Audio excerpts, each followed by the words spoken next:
आमिर खान ने नोटबंदी का समर्थन किया है। उन्होंने कहा है हमारे प्रधानमंत्री नरेंद्र मोदी ने ये जो फैसला लिया है वो काले धन और भ्रष्टाचार के खिलाफ लिया है, जिसका वे खुलकर समर्थन करते हैं। बॉलीवुड अभिनेता आमिर खान का कहना है कि काले धन को समाप्त करने के लिए नोटबंदी सरकार का एक अच्छा प्रयास है और पीएम नरेंद्र मोदी के इस पहल का सभी नागरिकों को समर्थन करना चाहिए। बहरहाल नकदी की कमी की वजह से आम लोगों को हो रही समस्या से आमिर उदास भी हैं। मुंबई के एक समारोह में आमिर खान ने कहा कि नोटबंदी के कारण मुझे कोई परेशानी नहीं हुई, क्योंकि मेरे पास काला धन है ही नहीं। मैंने कर चुकाया है। जिनके पास काला धन है उन्हें समस्या होगी। जब कभी भी मैं कुछ खरीदता हूं तो मैं क्रेडिट या डेबिट कार्ड का ही इस्तेमाल करता हूं। उन्होंने कहा कि मैं जानता हूं कि आम आदमी को परेशानी हो रही है और इसे लेकर मैं उदास भी हूं।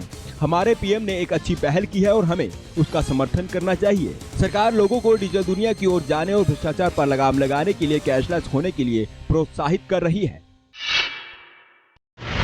हालांकि आमिर ने कैश की किल्लत को लेकर परेशान हो रहे लोगों के प्रति सहानुभूति जताई है और वहीं विपक्ष लगातार इस फैसले को लेकर प्रदर्शन कर रहा है। वहीं पूरा बॉलीवुड पीएम के साथ खड़ा है। मैं पूनम पनौरिया, JK 24/7 न्यूज़, दिल्ली।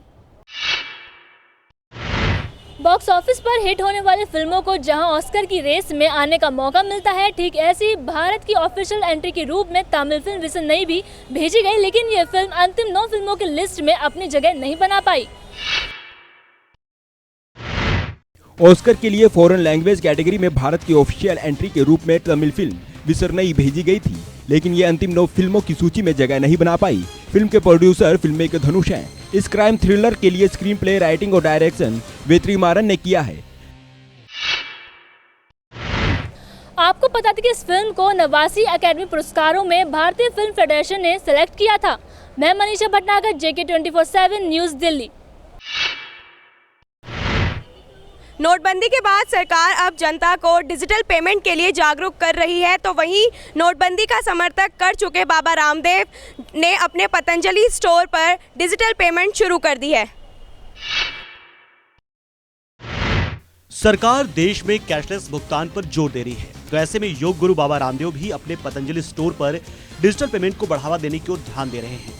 रामदेव अपने स्टोर्स पर कैशलेस व्यवस्था को लागू करने जा रहे हैं। वो 50 रुपए से ज्यादा की खरीदारी पर कैशलेस भुगतान की तैयारी कर रहे हैं। इस बाबत 5 बैंकों से पतंजलि के सभी स्टोर्स को लिंक करने के लिए कहा गया है। इससे ग्राहक के लिए कार्ड, वॉलेट और अन्य डिजिटल माध्यमों से पेमेंट करने की सुविधा शुरू हो जाएगी। रामदेव के सहयोगी और पतंजलि के CEO आचार्य बालकृष्ण ने इस बात की पुष्टि करते हुए कहा कि हमारा प्रयास है कि कैश की चाहत में किसी भी गरीब व्यक्ति को हमारे प्रोडक्ट देने से मना न किया जाए। उन्होंने बताया कि 50 रुपए से कम खरीद पर कैश में पेमेंट करना जरूरी होगा। हम आपको बता दें कि 50 रुपए से ज़्यादा सामान खरीदने पर अब पतंजलि स्टोर पर आप डिजिटल पेमेंट कर सकते हैं। कैमरा पर्सन विजय के साथ मैं हिमांशी उपाध्याय, JK 24/7 न्यूज़, दिल्ली। नोटबंदी के फैसले से जहां आम जनता परेशान है, वहीं रेलवे प्रशासन ने शताब्दी, राजधानी और दुरंतो एक्सप्रेस में फ्लेक्सी फेयर सिस्टम लागू होने के बाद यात्रियों की संख्या में आई कमी को देखते हुए रेलवे ने छूट देने का फैसला किया है। शताब्दी, राजधानी और दुरंतो एक्सप्रेस गाड़ियों में फ्लेक्सी फेयर सिस्टम लागू होने के बाद रेल यात्रियों की संख्या में आई कमी को देखते हुए रेलवे ने छूट देने का ऐलान किया है।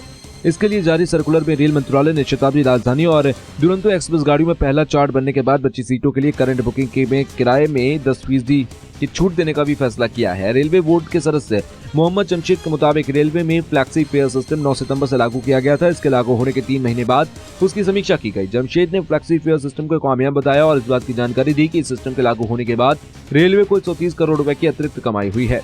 उन्होंने बताया कि रेलवे ने अब तक तय किया है कि पहला चार्ट बनने के बाद करंट बुकिंग की टिकट पर आखिरी टिकट के जरिए भी 10% कम किराया लिया जाएगा।